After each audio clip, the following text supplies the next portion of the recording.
Welcome to the Creative Appliques channel. Thank you so much for being here.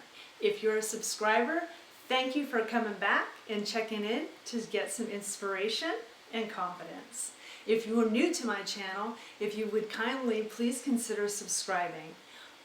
That way I know you like the content I'm posting and you find it of value. After you've subscribed, you can hit the bell to make sure you're notified by email when I upload new videos. So thank you so much for being here, and let's make your life creative. This video that you're going to watch now used to be a Facebook Live video, but I thought it had great value and content, so I wanted to share it with you today. I hope you enjoyed it. Thanks for being here. Hi guys, this is Dawn from Creative Appliques, and today I want to talk about fusible adhesive. Fusible adhesive, there's several brands. There's Heat and Bond Lite, there is Wonder Under, and there is Steam-A-Seam. It's a matter of preference. They all do the same thing. And what they are basically is they are a piece of adhesive. So here is Heat and Bond Lite, and this is a piece of paper, and if you can see the shiny side here, this is like glue that is on the paper.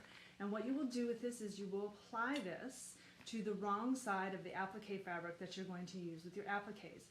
So what you will do is you'll sew your placement stitch, and then you'll find out what size fabric you need, and then you will iron this onto the wrong side of the fabric, okay? And then you will place your fabric on top of your tack down, your placement stitching, and then sew the tack down stitching, and then trim around the stitching close without cutting the stitching. And then I always iron it on to the item before I do the satin stitching. That way it's really set in there already. So let me give you an example of what you do. You want to follow the manufacturer's instructions for each of them. So I have a piece of fabric here, okay, and what I'm going to do is I'm going to iron it so it's nice and smooth. Okay, and now I have the Heat and Bond Lite, and this is the shiny side, so this is the adhesive, that's the glue, basically.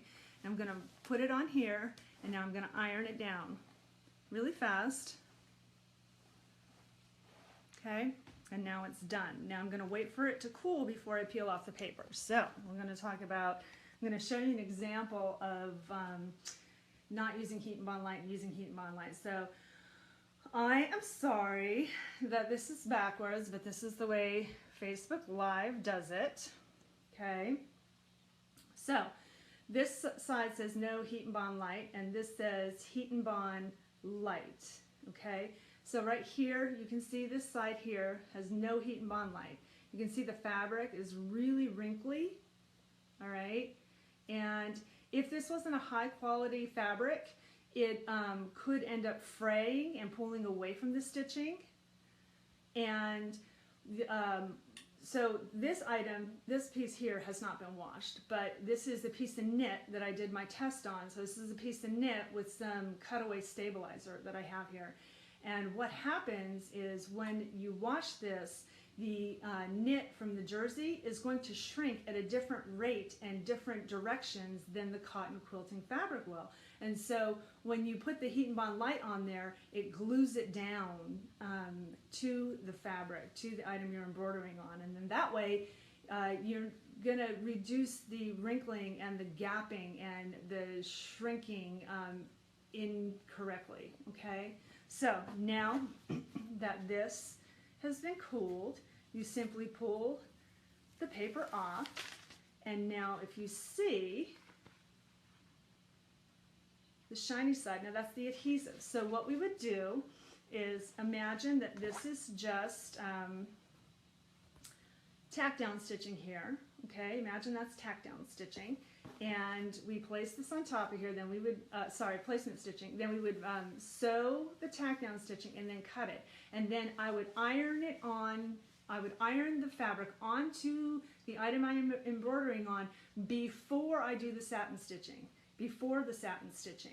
That way it adheres it to the garment, to the item, very nicely, and then there's not going to be any gapping or bulking or movement or sliding of the fabric around. So one word of caution though is the one time that you're not going to want to use the Heat and Bond Lite or Wonder Under or Steam a Seam on the back of fabric is if you're doing a raggy design, a shabby design, a frayed design, because when you have this glue on here, it's not going to allow the fabric to fray like you want to. So I hope that information was helpful. I'll throw up a few links for you, and let me know if you have any questions and what else you want information about, and I'll be happy to connect with you again and share with you. Have a great day, guys. Got to go get ready for the Everything Embroidery Market leaving tomorrow. Hope to see you.